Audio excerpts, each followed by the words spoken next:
नमस्कार, मी लतिका निंबाळकर. माझ्या चॅनलवरती तुमचं स्वागत आहे. आज तुम्हाला मी तुरीची डाळीची झणझणीत आमटी बनवून दाखवणार आहे. त्यासाठी लागणारे साहित्य: तुरीची डाळ बघा शिजवून घेतलेली, अशी शिजवून घ्यायची. एकदम छान अशी लागते. ह्या पावसाळ्याच्या दिवसामध्ये आमटी भात खायला एकदम चांगलं लागतं. कोथिंबीर घेतलेली आहे. एक टमाटर, देशी टमाटर आहे बघा, बारीक कापून घेतलेलं आहे, मोठ्या आकाराचं आहे. जिरे मोहरे फोडणीला, हळद आहे, हिंग आहे, लसूण बघा टिचून घेतलेला आहे, असं टिचून घ्यायचं. एक गड्डी लसूण घेतलेला आहे, कढीपत्ता आहे आणि ही आपलं कोल्हापुरी मिरचीचं पावडर आहे ती, आणि मीठ आहे आणि तेल फोडणीसाठी. आता एक वाडगं घेतलेलं आहे बघा, त्या वाडग्यामध्ये आपण डाळ काढून घ्यायची आणि थोडीशी डाळ बघा घोटायची, म्हणजे एकदम चांगली चवदार लागते. पण ह्याच्यामध्ये ना घोटताना गरम पाणी घालायचं आहे, गार पाणी नाही घालायचं. गरम पाणी घातलं की नाही की तरी पण चांगली सुटते आणि चवीला पण चांगली लागते. तर डाळ बघा आपली किती छान अशी शिजलेली आहे. शिजताना काय नाही टाकलेलं, मीठ नाही, हळद नाही, काय नाही टाकायची. डाळ अशी शिजवून घ्यायची. 4 शिट्ट्यामध्ये बघा डाळ चांगली शिजते. तर आता आपण ह्याच्यामध्ये गरम पाणी टाकूया.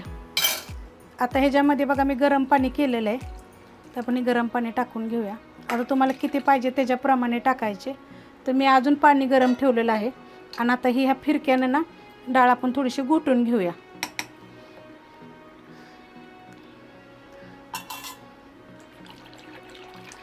जास्त पण गाळ नाही करायचा.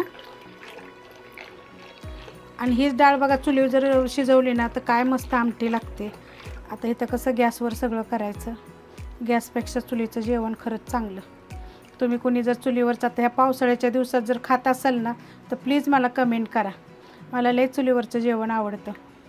तर आपण चांगलं घुटून घेऊया. बघा डाळ बघा घुटून घेतलेली, लय बारीक करायची नाही बघा, अशी झालेली. तुम्हाला मी चमच्याने दाखवते. तुम्हाला किती पातळ, जेवढे बघा तुरीची डाळीची आमटी ना जेवढी पातळ असेल एवढी चांगली.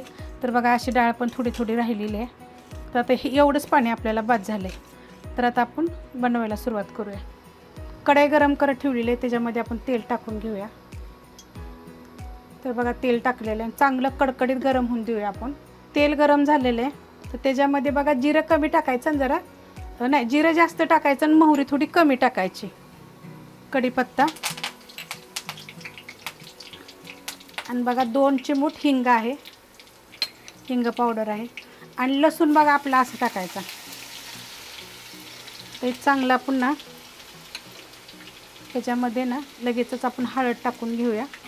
आपली घरची हळद आहे त्यामुळे थोडीशी मी कमी टाकते, घरी बनवलेली मी ह्याची रेसिपी पण टाकलेली आहे. आता बघा लसणाचा कसा कलर चेंज झालेला आहे. त्याच्यामध्ये लगेच आपण ना हे देशी टमाटर आहे बघा एक. आता हे चांगलं आपल्याला ना गाळ होतो टमाट्याचं, चांगलं आपण परतून घेऊया. त्याच्यामध्ये थोडंसं मी मीठ टाकते, म्हणजे आता ह्यात बघा मी मोठं मीठ वापरलेलं आहे, तुम्ही कोणतं पण वापरलं तर चालते. तर आपण 1 मिनिटभर ह्याला चांगलं परतून घेऊया. बघा टमाटे चांगलं गाळ झालेलं आहे. तर जर तुम्हाला काय करायचं आहे, जर असं नाही टाकायचं म्हणलं ना तर डाळीबरोबर जरी शिजवलं तरी चालते, कापून टाकायचं त्याच्यामध्ये, मग चांगला गाळ होतं. पण असं जर टाकलं ना तर चवीला एकदम बघा वेगळं लागते. तर आपला हा कोल्हापुरी मसाला आहे. फक्त ह्याच्यामध्ये कांदा खोबरं लसूण नाही टाकलेलं, नुसता मसाला. आता काय होतं, कांदा लसूण मसाला म्हटलं की लोक म्हणतात आमच्याकडं नाही, म्हणून मी ही पावडर वेगळी 1 किलोची बनवलेली आहे. ह्याच्यामध्ये लगेच कोथिंबीर टाकून घेते आणि हलवायची बघा चांगली. आणि आता आपण ही जी डाळ घुटून घेतलेली आहे ना ती टाकून घ्यायची.